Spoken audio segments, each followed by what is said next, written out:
Okay, just an experiment here with some real content. Maybe I can figure out how to edit it later. This is private, so no sweat. I want to, okay, I want to try something. This work, seemingly full of abstract concepts, turns out to be an incredible experience. And I'm going to try to get to this. It has something to do with form and fluidity of form and the way in which existence is a unified reality, and this is in a way proving it, or is evidence of it. And I'll try to distinguish between evidence and proof, the difference between appearance and what I would suggest is inherence, which is operational for us. But as such, we tend to think of that operational activity as abstract, subjective, not real, simulated, models, theories, that sort of thing. And models and theories are useful, heuristically speaking, as tools within a method. And I guess a question I will have and have had for some time is, are they necessary? Can one operate without heuristics? Secondarily to that question, and obviously related to the question, because models and theories are used that way, whether they're meant to be or not. But with Steiner's epistemology, one can come to a conclusion that that thinking is a spiritual activity, and the conceptual forms that come from thinking, cognitive processes that inherently produce conceptual forms, are real, and they're phenomenologically as real as anything else you might call reality. And they're real for us at this time. This is somewhat of a theorizing. They're real for us at this time in a way that is very much part of what we know as the physical world. So they're tied often, if not exclusively, to sense perceptions of objects. But Steiner gets under that somewhat, and in other places describes true thinking as living or etheric. And what I've come to understand is that the etheric world is an ontological realm in and of itself that has form in and of itself. So the thinking that produces the concepts is not abstract, and neither need be the concepts if we work with them with an understanding that there's deep continuity with other forms of our life, but forms of life generally speaking. This is tricky, and this is tricky to get to because there are other organic forms, and the other organic forms can't easily be described in continuity with cognitive processes that produce concepts. That's hard. It's a hard claim to make, yet it's one that I think I'm discovering to be the case. So what do I mean by that?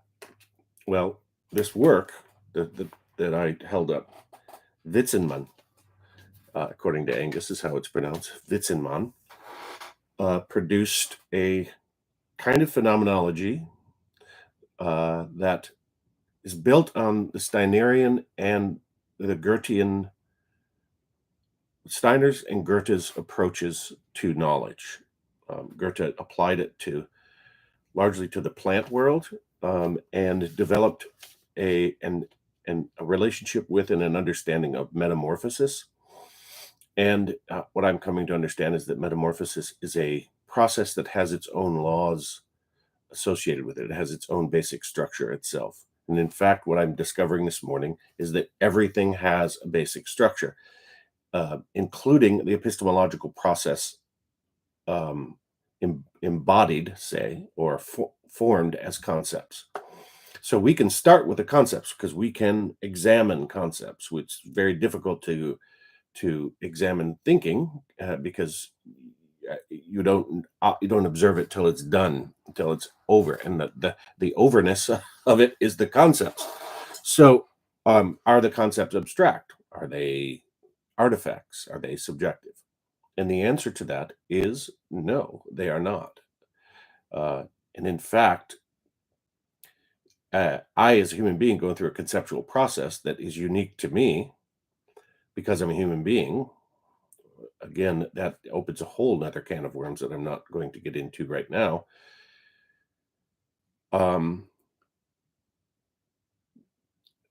Which does not mean, by the way, that concepts aren't existent in the world. I'm not claiming they are. I'm not claiming they aren't. But it certainly can't be dismissed that it's possible, that it's plausible, that concepts make up the world in a certain sense, or are existent within the forms in the world. Say, a dog is a concept in my mind, is a concept, but it's still a dog. And so because we're trained to think of concepts as things that we produce rather than that are inherently there, or intrinsically there, or actuality in front of us, the part of the given, we tend to think that concepts are something we lay over top of that. But let's see if that's the case. And let's see if I can make it a plausible case that concepts are actually, when they're concepts, when they're process, when they're in metamorphosis, when they are in transition, in the sense that they are talking to each other and influencing each other, and talking is not the right, is a metaphor for what they do with each other.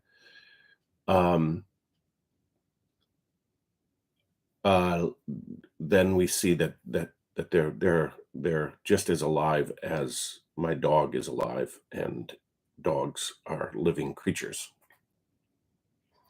as a concept, as an archetype, the dog species. Now, I'm not going to try to cover everything that I've discovered this morning, having and over the days in reading this very difficult work, having to do with forms relating to forms. But I'm going to. This is an introductory process that suggests that the form of the concept is in deep continuity with the form of the rest of reality, and the rest of reality is a multiplicity of forms that has the same basic structure as a concept. Okay, so we got to the notion of basic structure, which I've entitled this little ditty to be the basic structure. So it's structure phenomenology. So what Wittgenstein establishes is that, and with Schickler's help, I've zeroed in on the concept. He doesn't explicitly say that he's speaking of the life of a concept, but that's my and Janiel Schickler's idea. And so let's say that a concept is a form, and that all forms follow sequences in the life of the form. All living organic forms, probably inorganic forms as well, but that's a different conversation. The first in this sequence is what Wittgenstein calls actuality. I call it, and it depends on which realm we're talking about. In the conceptual realm, it is that which appears to us, appearances, the given.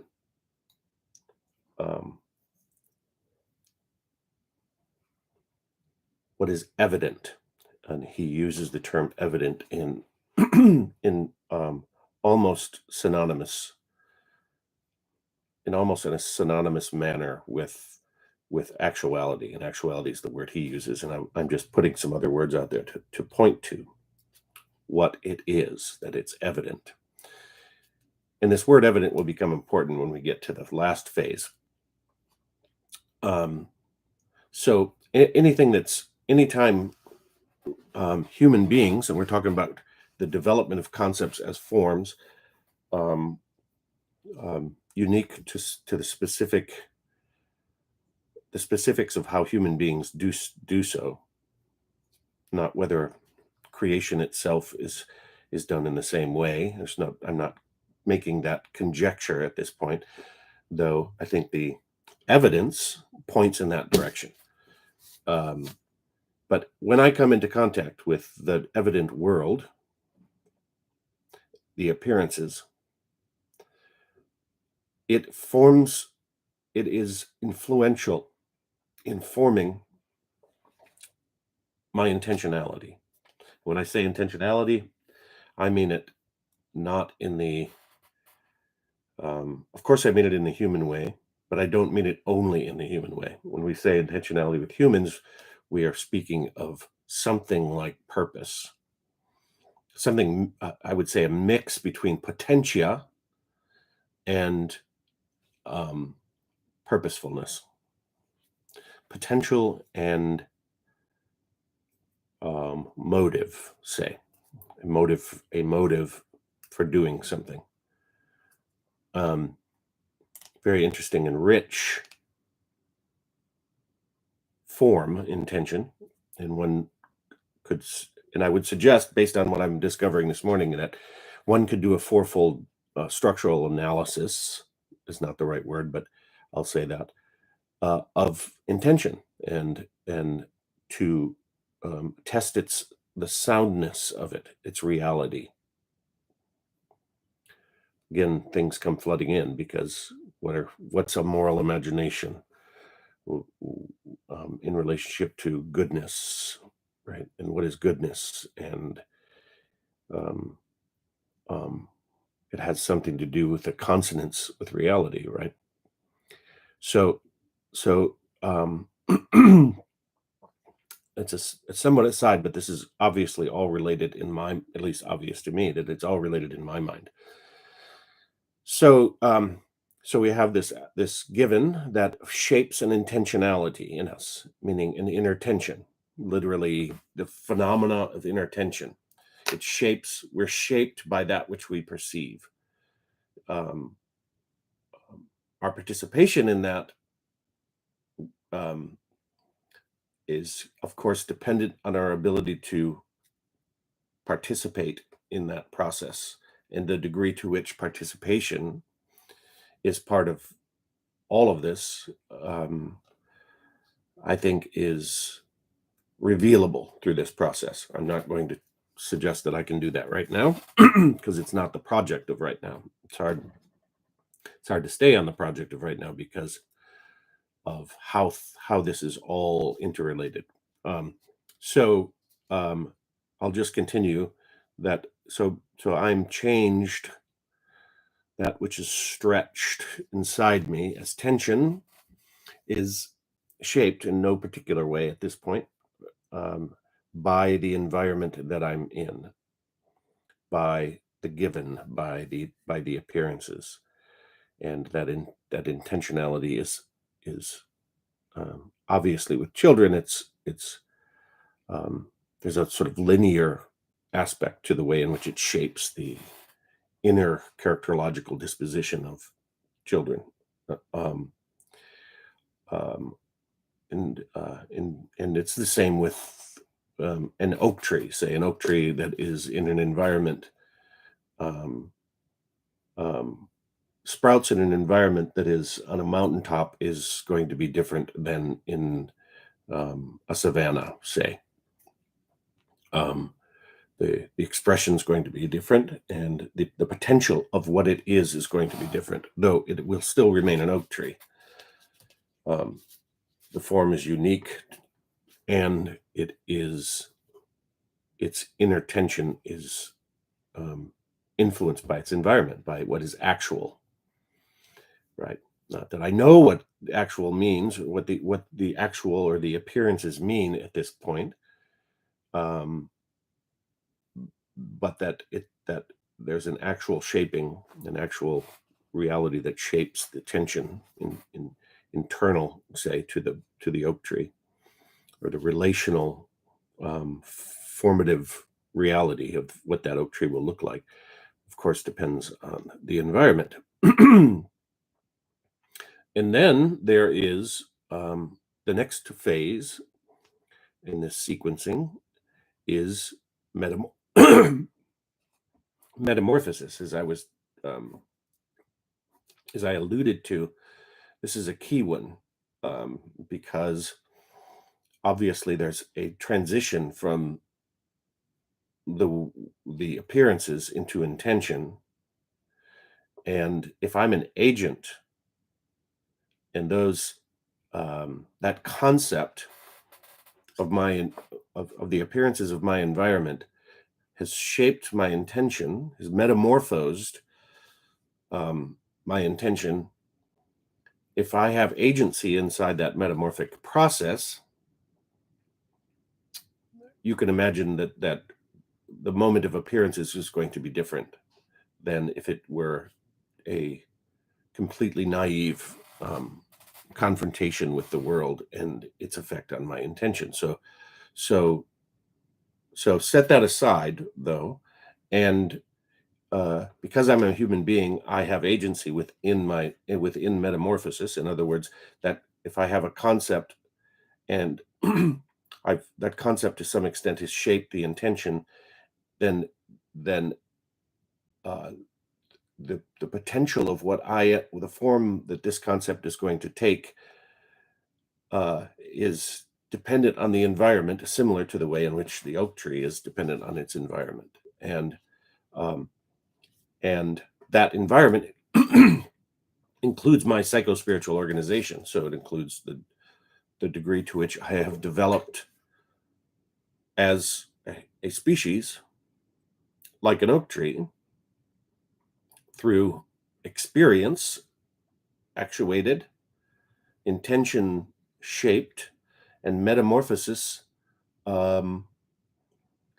in constant formative relationship with the environment, including my psychospiritual environment, that comes to fruition um, uh, as a concept that is relevant to me and the environment.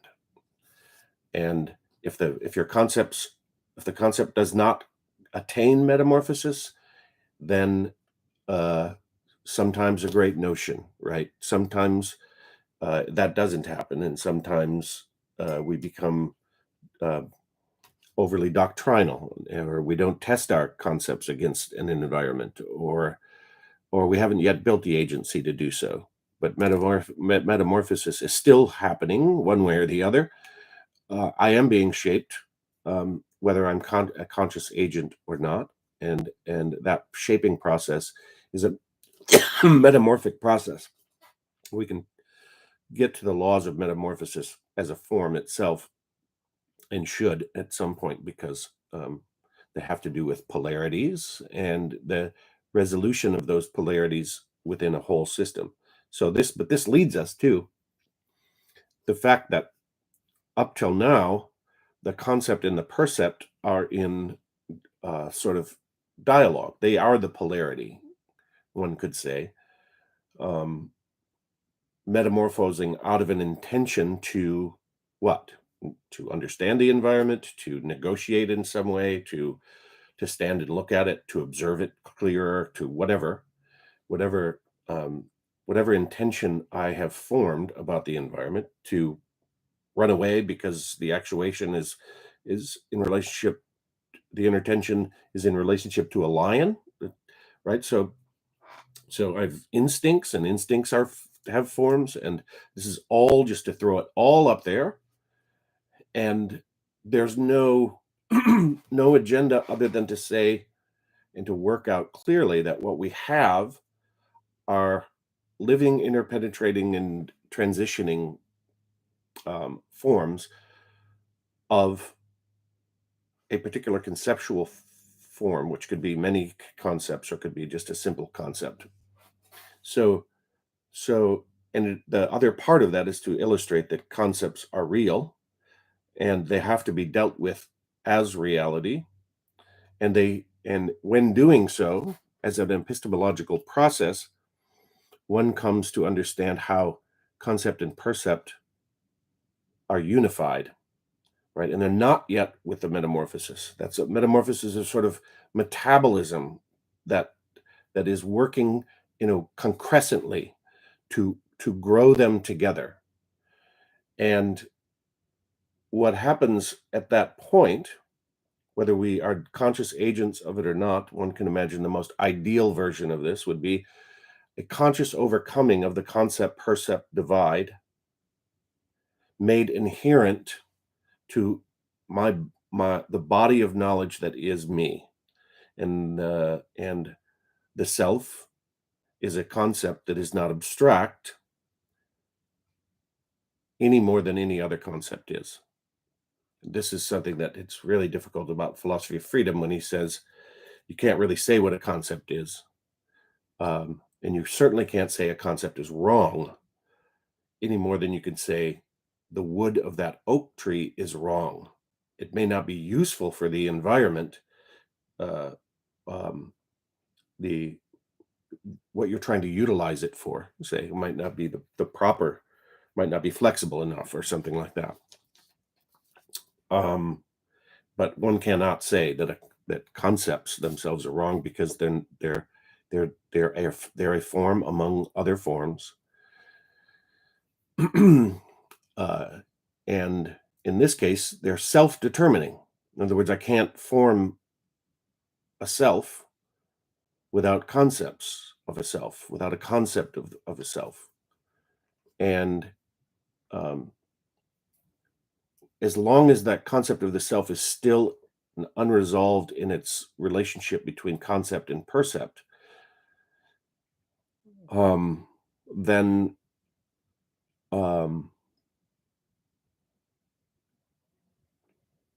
it could be fruitful, but it does not become me, does not become part of me. When something, just like with nutrition, when I eat food, um, I eat that food, I break it down, I excrete what I can't use, and what I do use turns into me, turns into energy. And there's no other way to put that. It doesn't turn.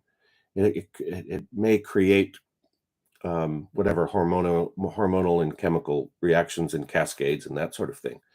But in the end, it becomes, by my overcoming it, it becomes part of me, and that part of me is um, can't be reduced to just the physiological. It's gone. The energy is not something that one gets from nutrition. Is not something that one can reduce to a physicalist um, perception. Of course, now that goes to what is perception, and one can use the fourfold method to elucidate that as well. Okay, full stop there. What happens when a concept um, is fully metamorphosed, is in full metamorphosis, in full fluidity, and finds its and the concept finds its match, then that concept turns into me. not an idea of me, though it has that expression. Not all of the expressions that are describable as me, not my style, not my voice, not my modes of expression, and all of that, the essential nature of who I am no longer is evident. And this goes back to this. It no longer appears anywhere other than in a sense perception that is not tied to um, a subject object um, differential experience, say. So I've done all this to get to this point, which is, if this epistemological form of concept is as real as that oak tree and the life of that oak tree and the transitions and metamorphosis of that oak tree into the fullness of its potential out of the sort of the intentionality inside the seed and inside every metamorphic moment leading to the fulfillment of oak tree. If a concept and the conceptual process is a form with basic structure that can be explained that way, then one asks, what are other forms, and how can basic structure explain something other than my own experience in this way, my own subjective experience? It's not, I'm claiming here that it's not merely subjective, that concepts, uh it's an abstract, dead concept to doctrinally claim that concepts are not alive, that they're not part of the whole, that they're not part of a universal. Um, After sitting on this for a bit, perhaps go into what the universal is on a continuum from the mineralic to the human and beyond. Right now, I want to go to the beyond. So Rudolf Steiner describes out of and into a world that has its own ontological um, form, in the sense that I'm talking about. And as a form, it has a fourfold um,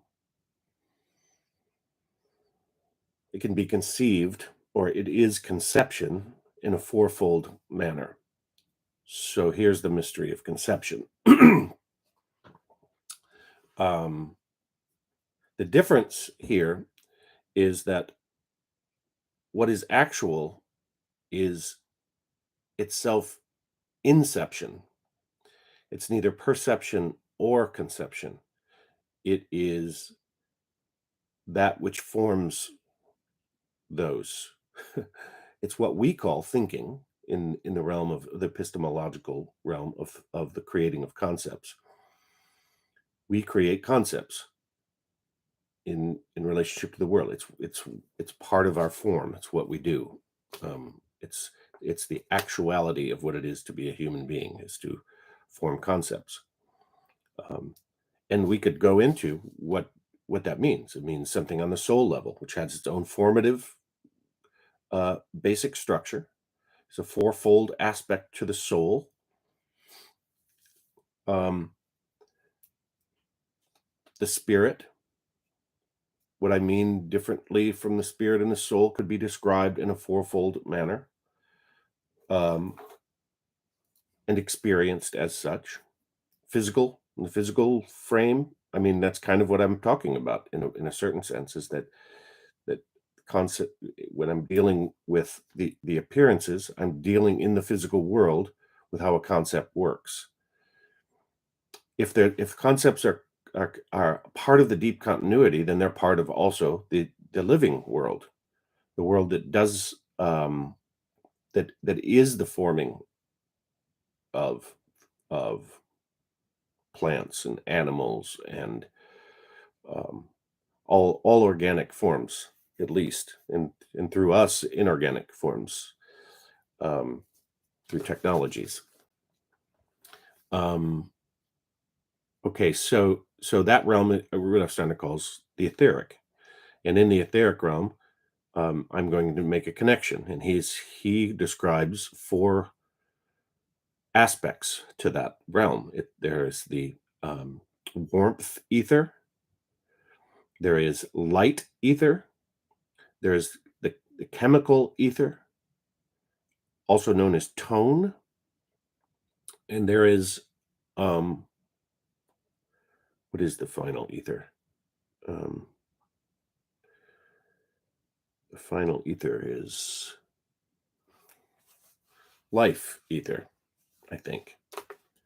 Let me look that up and make sure I'm accurate. I think I have it there. It is fourfold human being, um, fourfold etheric is what I want. This is fourfold astral is what I was looking up there. But I want, oops, that's too far. Fourfold, that's still astral. Let's say fourfold etheric.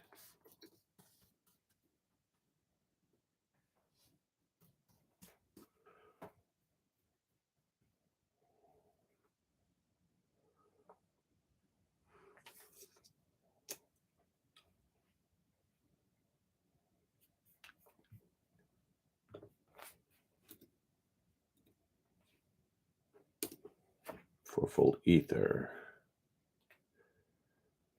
There we go.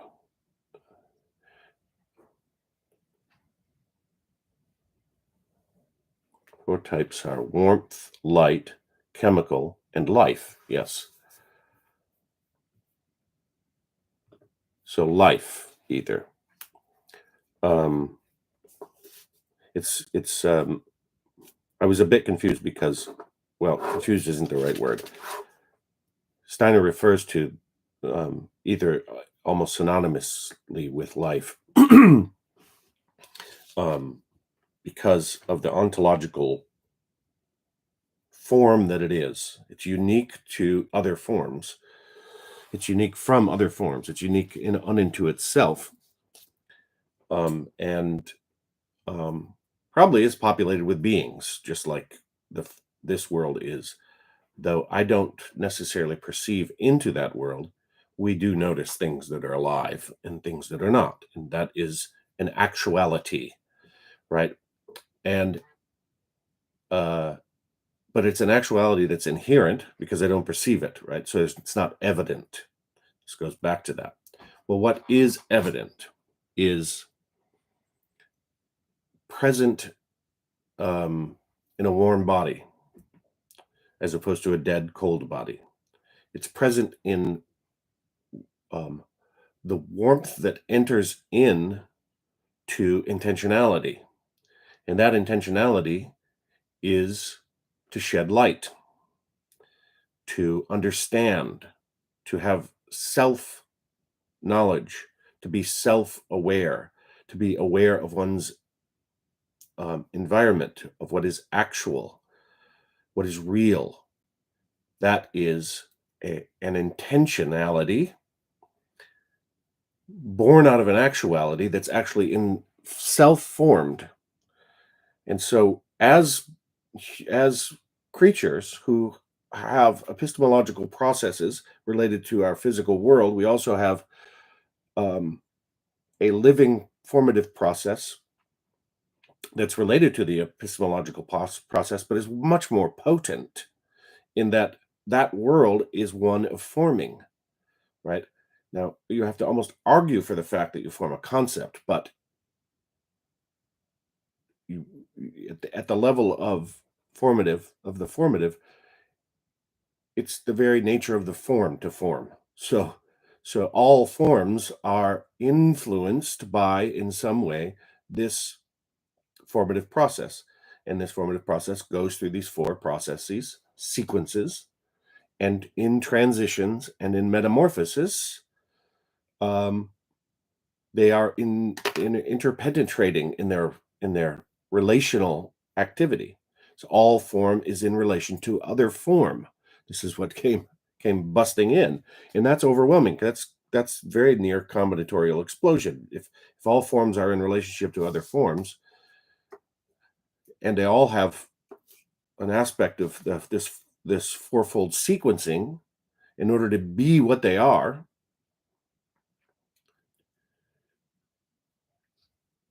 always becoming, I guess, would be one way to say that.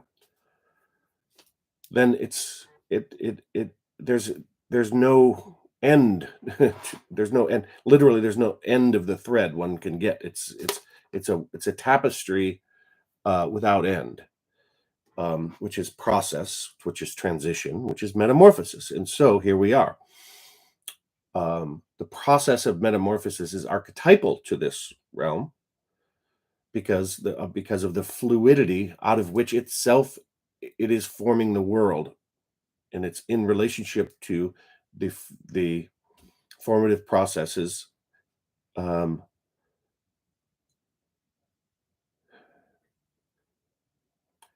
as a being, it's in relationship to other formative processes that are working in beings, and so there's a mutual reciprocal determination going on within the forms, within the sequences, but also with other forms all over. Right, here's the combinatorial problem.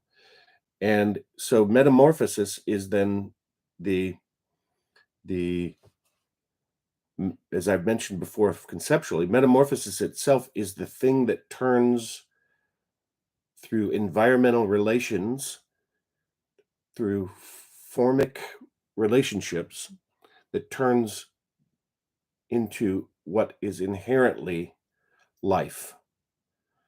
So this life ether has gone through a chemical concrescence. That's a fusion of itself with other selves, if I can use the term self, um, or unique form with other unique forms.